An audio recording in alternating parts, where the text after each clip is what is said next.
नमस्कार दोस्तों, आप सुन रहे हैं मुंशी प्रेमचंद्र की लिखी कहानी स्त्री और पुरुष। विपिन बाबू के लिए स्त्री ही संसार की सुंदर वस्तु थी।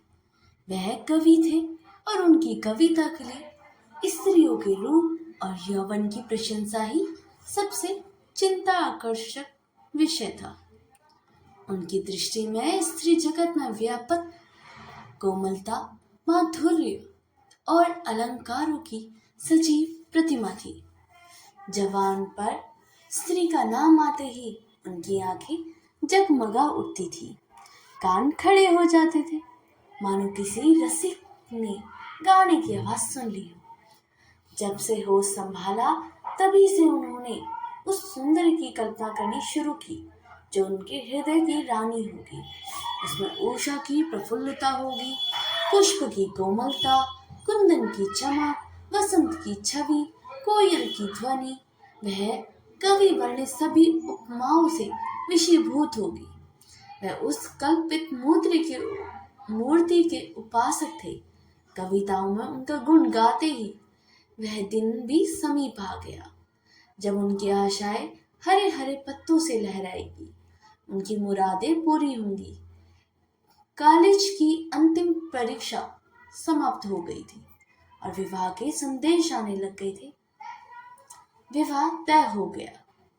विपिन बाबू ने कन्या को देखने का बहुत आग्रह किया, लेकिन जब उनके मामू ने विश्वास दिलाया कि लड़की बहुत रूपवती है, मैंने अपनी आंखों से देखा है, तब वे राजी हो गए। धूमधाम से बारात निकली और विवाह का मुहूर्त भी आया। वधू आभूषणों से सजी हुई मंडप में आई तो विपिन को उसके हाथ पांव नजर आए। कितनी सुंदर उंगलियां थी, मानो दीप शाखाएं हो। अंगों की शोभा कितनी मनोहारिणी थी। विपिन फूले न समाये। दूसरे दिन वधू विदा हुई तो वह उसके दर्शनों के लिए इतने अधीर हो गए कि जो ही रास्ते में कहारों ने पालकी रखकर मुंह हाथ धोना शुरू किया, आप चुपके से वधू के पास जा पहुंचे। वह घूंघट हटाए पालकी से सिर निकाले बाहर झांक रही थी।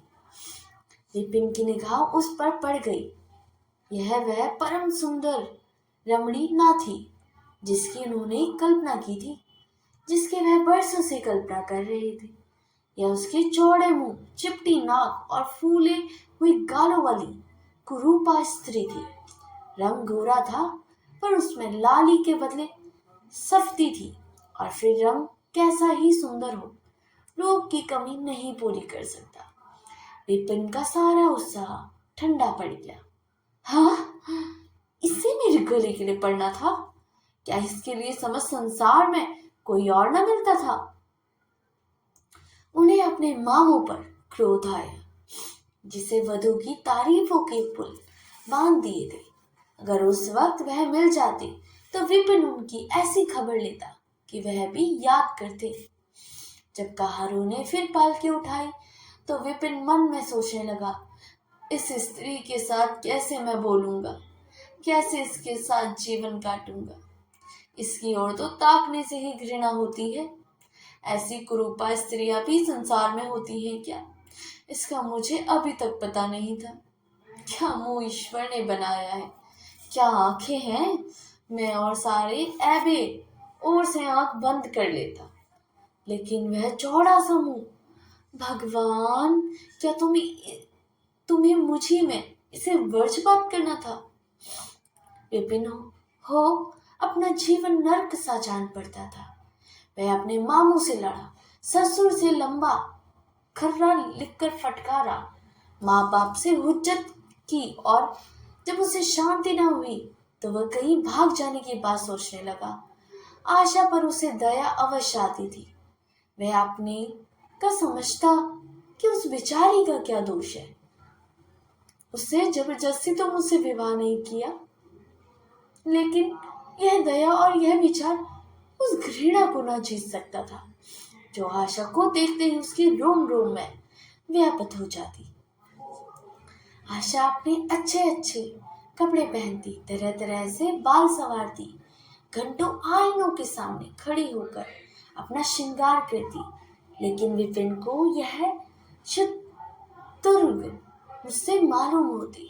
मैं दिल से चाहती थी कि उन्हें प्रसन्न करूं, उनकी सेवा करने के लिए अवसर खोजा करती थी, लेकिन विपिन मुझसे भागा भागा फिरता था।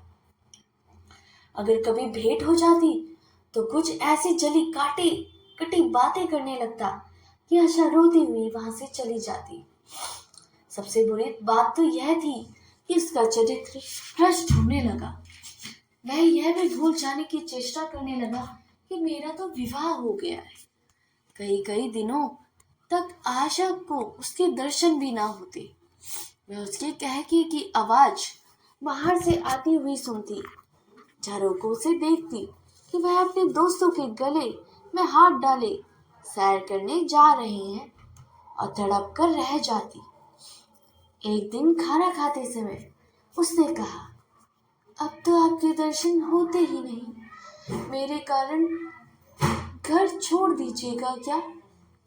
विपिन ने मुंह फेर कर कहा, घर ही आते पर तो रहता हूँ। आजकल जरा नौकरी की तलाश है, इसलिए दौड़ धूप ज्यादा करनी पड़ती है। आशा, किसी डॉक्टर से मेरी सूरत क्यों नहीं बनवा देते? सुनती हूँ आजकल सूरत बनाने वाले डॉक्टर भी पैदा हो गए हैं। विपिन, क्यों नाहक चिढ़ती हो? यहाँ तुम्हें किससे बुलाया था? आशा, आखिर इस मर्ज की दवा कौन करेगा? इस मर्ज की दवा नहीं है। जो काम ईश्वर से ना बनते बना, उस आदमी का क्या बना सकता है? आशा, यह तो तुम्हारी सोच हो कि ईश्वर है कि भूल के लिए मुझे दंड दे रहे हो। संसार में कौन ऐसा आदमी है जिसे अच्छी सूरत बुरी लगती हो? किंतु तुमने किसी मर्द को केवल रूपहीन होने के कारण गंवारा रहते देखा है। रूपहीन लड़कियां भी माँ बाप की घर ही नहीं बैठी रहती, किसी ना किसी तरह उनका भी निर्वाह हो ही जाता है। उसका पति ऊपर प्राण न देने देता हूँ, लेकिन दूध की मक्खी नहीं समझता था। विपिन ने झुंझला कर कहा, क्यों नाहक सिर खाती हो? मैं तुमसे बहस नहीं कर रहा हूँ। दिल पर जब्र नहीं किया जा सकता और ना दलीलों का उस पर कोई असर पड़ सकता है। मैं तुम्हें कुछ कहता तो नहीं हूँ, फिर तुम मुझसे हुज्जत क्यों करती हो? आशा यह झिड़की सुनकर चली गई। उसे मालूम हो गया कि इन्होंने मेरी ओर से सदा के लिए हृदय कठोर कर लिया है। विपिन तो रोज सैर सपाटे करती, कभी कभी रात को गायब रहती। इधर आशा चिंता और नैराश्य से घुलते घुलते बीमार पड़ गई, लेकिन विपिन भूल कर भी उसे देखने न आता। सेवा करना तो दूर रहा, इतना ही नहीं वह दिल में मानता था कि वह मर जाती तो गला छूटता। अब की खूब देखभाल कर अपनी पसंद का विवाह करता।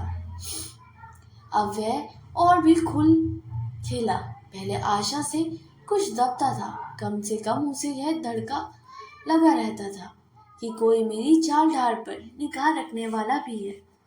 अब वह धड़का छूट गया। कुवासनाओं में ऐसा लिप्त हो गया कि मर्दाने कमरे में भी जमघटे होने लगते। लेकिन विषय भोग में धन ही का सर्वनाश होता, इससे कहीं अधिक बुद्धि और बल का सर्वनाश होता है। विपिन का चेहरा पीला लगा, देह भी शीर्ण होने लगी, पसलियों की हड्डियां निकल आई, आंखों के इर्द गिर्द गड्ढे पड़ गए। अब वह पहले से कहीं ज्यादा शौक करता, नित्य तेल लगाता, बाल बनवाता, कपड़े बदलता, किंतु मुख पर कांति ना थी। रंग रोपन से क्या हो सकता? एक दिन आशा बरामदे में चारपाई पर लेटी हुई थी। इधर हफ्तों से उसने विपिन को ना देखा था। उन्हें देखने की इच्छा हुई। उसे भय था कि वह सन आएंगे, फिर भी वह मन को रोक न सकी। विपिन को बुला भेजा। विपिन को भी उस पर कुछ दया आ गई। आकर सामने खड़े हो गए। आशा ने उसके मुंह की ओर देखा तो चौंक पड़ी। वह इतने दुबले हो गए थे ये पहचानना मुश्किल था। बोली, तुम भी बीमार हो क्या? तुम तो मुझसे भी ज्यादा घुल गए हो। विपिन, हाँ, जिंदगी में रखा ही क्या है, इसके लिए जीने की फिक्र करूं। आशा, जीने की फिक्र ना करने के लिए कोई इतना दुबला पतला नहीं होता। तुम अपनी कोई दवा क्यों नहीं करती? यह कहकर उसे विपिन को दाहिना हाथ पकड़कर अपनी चारपाई पर बिठा दिया। विपिन ने भी हाथ जुड़वाने की चेष्टा न की। उसके स्वभाव में इस समय एक विचित्र नम्रता थी जो आशा ने कभी न देखी थी। बातों से भी निराशा टपकती थी। अक्खड़पन या क्रोध की गंध भी न थी। आशा को ऐसा मालूम हुआ कि उनकी आंखों में आंसू भरे हुए हैं। विपिन चारपाई पर बैठते हुए बोली, मेरी दवा अब मौत करेगी। मैं तुम्हें जलाने के लिए नहीं कहता। ईश्वर जानता है मैं तुम्हें चोट नहीं पहुंचाना चाहता। मैं अब ज्यादा दिनों तक नहीं जीऊंगा। मुझे किसी भयंकर रोग के लक्षण दिखाई दे रहे हैं। डॉक्टर ने भी वही कहा है। मुझे इसका खेद है कि मेरे हाथों तुम्हें कष्ट पहुंचा, पर क्षमा करना। कभी कभी बैठे बैठे मेरा दिल डूब जाता है। मूर्छा सी आ जाती है। अब कहते कहते एकाएक वह कांप उठी। सारी देह में सनसनी सी दौड़ गई। मूर्छित होकर चाय पर गिर पड़ी और हाथ पैर पटकने लगे। मुंह से फिचकुर निकलने लगा। सारी देह पसीने से तर हो गई। आशा का सारा रोग हवा हो गया।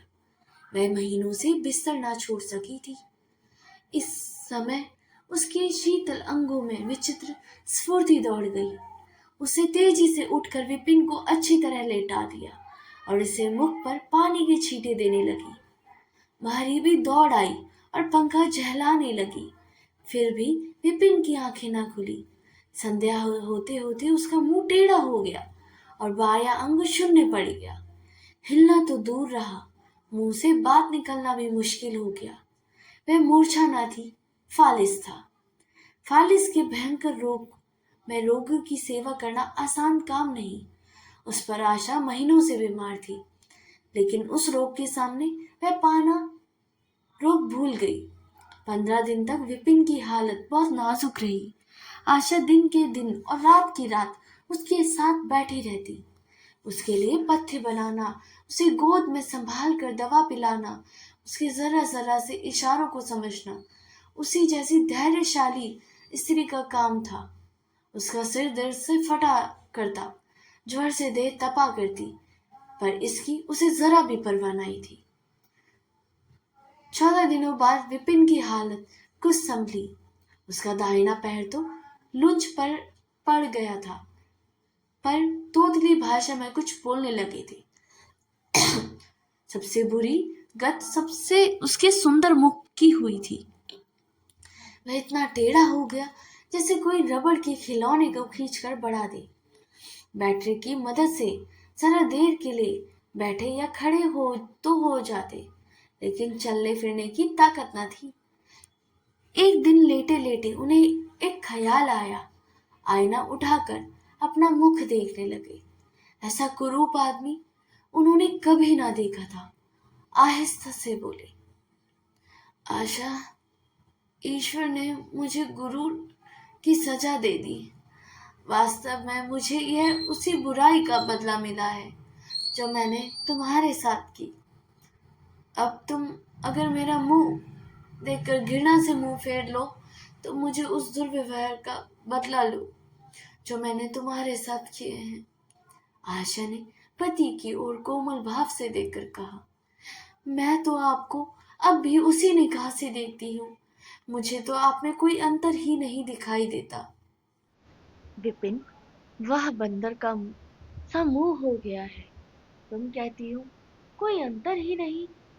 मैं तो अब भी बाहर ना निकलूंगा। ईश्वर ने मुझे सचमुच दंड दिया है। बहुत यत्न किए, पर विपिन का मुंह सीधा ना हुआ। मुख का बायां भाग इतना टेढ़ा हो गया था कि चेहरा देखना डर मालूम होता था। हाँ, पैरों में इतनी शक्ति आ गई कि अब वह चलने फिरने लगी। आशा ने पति की बीमारी में देवी की मनौती की थी, आज उसी की पूजा का हिस्सा थी। मोहल्ले की स्त्रियां बनाव श्रृंगार किए जमा थी, गाना बजाना हो रहा था। एक सहेली ने पूछा, क्यों आशा, अब तो तुम्हें उनका मुंह जरा भी अच्छा ना लगता होगा। आशा ने गंभीर होकर कहा, मुझे तो पहले से भी कहीं ज्यादा अच्छा लगता है। चलो बातें बनाती हैं।